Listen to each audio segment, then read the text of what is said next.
सबको स्वागत है नायरिंग दी हाफलोंग बर्ड का चैनल में। और हमारे बीच में है आज भैया है, उनको खुद परिचय करवाएंगे आप सबको।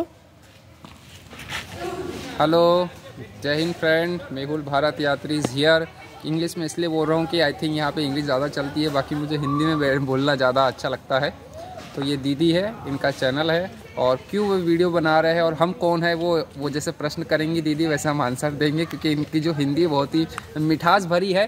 तो इनका हिंदी का क्वेश्चन रहेगा, उस हिसाब से हम आंसर देंगे। कोशिश यही करेंगे कि क्वेश्चन भी रहे और आंसर भी रहे, ताकि आपको भी मज़ा आए दोनों चीज़ों का। ठीक है, तो दीदी क्वेश्चन कर रही है। जी बोलिए। आपको साइकिलिंग करने का उद्देश्य क्या है? जी, तो मैं बता दूं कि मैं 21 जून 2021 मतलब लगभग 2 साल हो गए हैं इस साइकिल से ऑल इंडिया साइकिल जर्नी पे हूं। अब साइकिल नहीं दिख रही होगी क्योंकि दीदी ने हाँ, ये साइकिल है हमारी और हम इस साइकिल से लगभग 2 साल से पूरे भारत की यात्रा कर रहे हैं। और आई थिंक मैं पहला या दूसरा ऐसा व्यक्ति होऊंगा जो पूरे भारत की यात्रा उस समय से कर रहा हूं। हालांकि अब तो ये ट्रेंड बन गया है कि हाँ, हर राज्य के लोग निकल रहे हैं, क्योंकि आजकल नॉर्मल बहुत कंडीशन है, ये सब चीज़ ट्रेंड हो गया। मैं यही चाहता था कि भारत में साइकिल क्रांति लेके आऊँ और लोग देश को जानने के लिए कुछ न कुछ मोटिवेट लोगों को करने के लिए निकले। तो आखिरकार मेरा जो मिशन है भारत योग यात्रा का, मेहुल भारत यात्री पूरे भारत में योग क्रांति स्वास्थ्य के प्रति, नेचर के प्रति, कल्चर के प्रति लाने के लिए, वो सफल हो रही है। आप लोग देखे होंगे कि आए दिन लोग अलग अलग राज्यों से निकल रहे हैं, कोई पैदल निकल रहा है, कोई साइकिल से निकल रहा है, इवन लड़कियां भी निकल रही है। मैंने सुना भी है, मैंने देखा भी है। तो बहुत ही अच्छा लगता है कि मेरी जो क्रांति है, मेरा जो उद्देश्य है, लोगों के मन में घर कर रहा है। क्योंकि हमने देखा है लोगों को बहुत सारी उल्टी सीधी चीज़ें करते हुए, लेकिन मेरे कारण लोग अच्छी चीज़ें कर रहे हैं, देश से जुड़ रहे हैं, लोगों को मोटिवेट कर रहे हैं, खुद भी मोटिवेट हो रहा है। इससे बड़ी मेरे लिए और कौन सी बात हो सकती है। और मेरी जो क्रांति है, साइकिल क्रांति, वो किसी न किसी रूप में सफल हो रही है। इस बात से मुझे बहुत ज़्यादा खुशी है। तो दीदी ने जैसा प्रश्न किया कि आप कहाँ से मोटिवेट हुए, तो मैं पेशे से टीचर हूँ। मैं टीचर था और मेरा सब्जेक्ट भी यही था। 8 to 12th में ऑल इंडिया मतलब सोशल साइंस और हिस्ट्री पढ़ाता था और देश से ज़्यादा ही जुड़ाव था, देश की संस्कृति से ज़्यादा ही जुड़ाव था, देश के लोगों से ज़्यादा ही जुड़ाव था। हमारा जो अलग अलग जो सिचुएशन है देश का, उससे ज़्यादा जुड़ाव था, उसको ज़्यादा समझना था, देखना था, अपने लोगों से मिलना था, अपनी संस्कृति को आत्मसात करना था। बहुत ही अच्छा फील होता है दोस्तों हमारे देश से जुड़ना।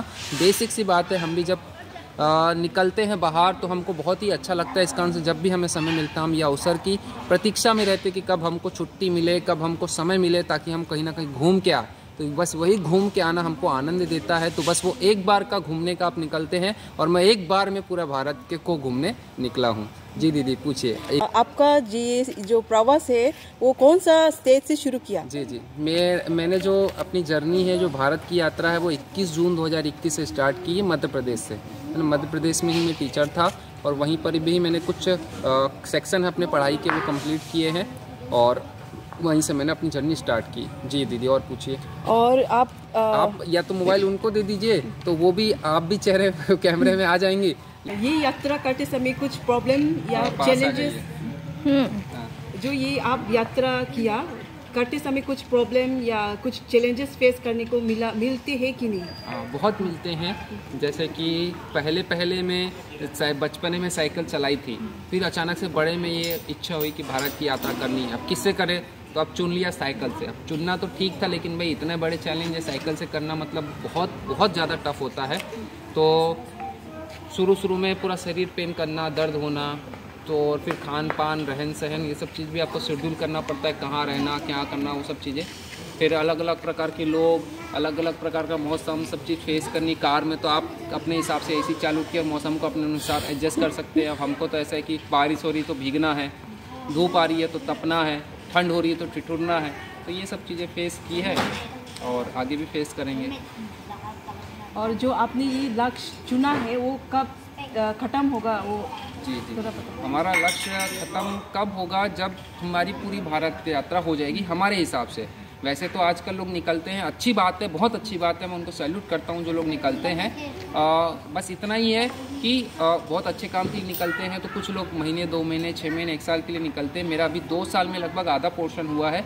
अभी 1 से 1.5 साल में और भारत का जो आधा हिस्सा है जो और भी करने वाले हैं। तो ऐसे पूरे भारत की यात्रा 3, साढ़े 3, 4 साल में ख़त्म हो सकती है।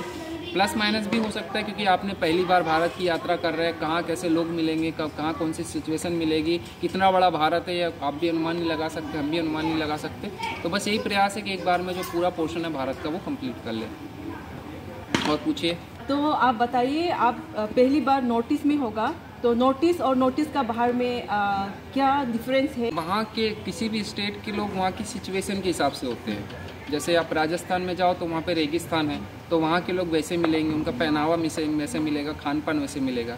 वैसे नॉर्थ ईस्ट में पहाड़ी क्षेत्र भी है, जंगल भी है, अलग अलग मौसम फेस करने पड़ते, अलग अलग सिचुएशन है। यहाँ पे संसाधनों की कमी है, इस कारण से लोग बहुत ज़्यादा ही मजबूत होते हैं, क्योंकि वो खुद सब चीज़ों को अरेंज करते हैं। हमने देखा कि बांस का भी घर बनाते हैं।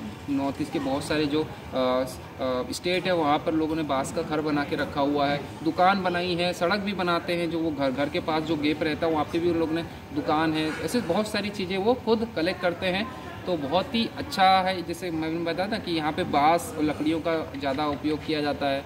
वैसे ही बाकी सब स्टेट में क्या होता है कि चीज़ें आसानी से मिल जाती है, तो सीमेंट के और ये सब चीज़ों की चीज़ें आसानी से बना लेते हैं वो।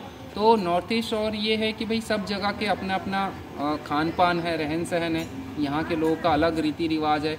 और अभी तो बहुत अच्छा धीरे धीरे रोड बन रही है, तो जो अदर स्टेट के लोग हैं वो भी जुड़ना शुरू कर दिए नॉर्थ ईस्ट के लोगों से।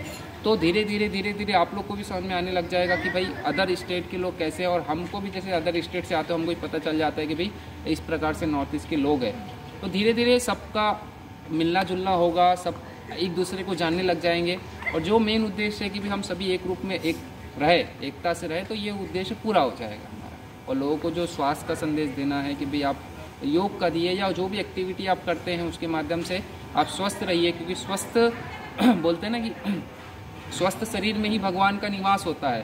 तो अपने आप को स्वस्थ रखिए, अपने शरीर में भगवान को स्थान दीजिए, और फिर जो आप जो करने लगेंगे स्वाभाविक तौर पर उस पर भगवान के कार्यों की छवि रहेगी, और कुछ ना कुछ आप देश के लिए, समाज के लिए कुछ ना कुछ अच्छा कर पाए। आप किसी भी धर्म को मानने वाले हो, है ना, लेकिन वो धर्म के जो आपके भगवान है वो आपके मन में बसेंगे, और जो भी आपका काम होगा बहुत अच्छी तरीके से होता जाएगा। तो हमारी नागालैंड की तरफ से और दिमासा जनजाति की तरफ से आपको बेस्ट विशेष दे रही हूँ। धन्यवाद। ये गमछा आपने ही हमें उड़ाया है, ये दिमासा गमछा है। जी जी जी। जैसे आपने स्टार्टिंग में साइकिलिंग का सोचने के ये विचार कहाँ से आया? पहले तो आप बोला था टीचर करते, उसके बाद ये विचार कहाँ से आया वो सब जी पहले उसके बारे में थोड़ा वही बताया ना कि मेरा सब्जेक्ट भी यही था, और मैं मानता था कि भाई बहुत अच्छा देश अपना, तो वो और अच्छा कैसे हम जान पाएंगे। तो बस ये एक तरीका था कि जुड़ना, देश से जुड़ना था। तो कौन सा तरीका हो सकता है कि भाई यात्रा की जाए, कैसे यात्रा की जाए ताकि अच्छे से सब चीज़ों से जुड़ पाए, लोगों से, संस्कृति से, प्रकृति से, सब चीज़ों से। तो हमने कहा साइकिल से करते हैं। तो ये एक विचार था कि भाई भारत की यात्रा की जाए और साइकिल से की जाए ऐसा। और उसके बाद आपने ये करने के समय और प्रॉब्लम कौन सा प्रॉब्लम फेस है? जैसे कि यहाँ जंगल होते हैं, जैसे कि गाँव में गाँव भी नहीं है, घर भी नहीं था, कोई टाउन नहीं है, तो वहाँ पर आपने रहने का खाना पीने कैसे मैनेज किया? देखो अब तो ऐसा हो गया ना कि मनुष्य सब जगह पहुँच गया इंसान। पहाड़ों पे भी है, जैसे यहाँ नॉर्थ ईस्ट में लोग पहाड़ शहर बसे हुए हैं। तो आजकल खेतों में, जंगलों में, सब जगह पे लोग रहते ही है, और थोड़े बहुत डिस्टेंस को कवर कर लेते, भले रात हो गई या दिन हो गई, तो वो कवर करने की कोशिश करते हैं।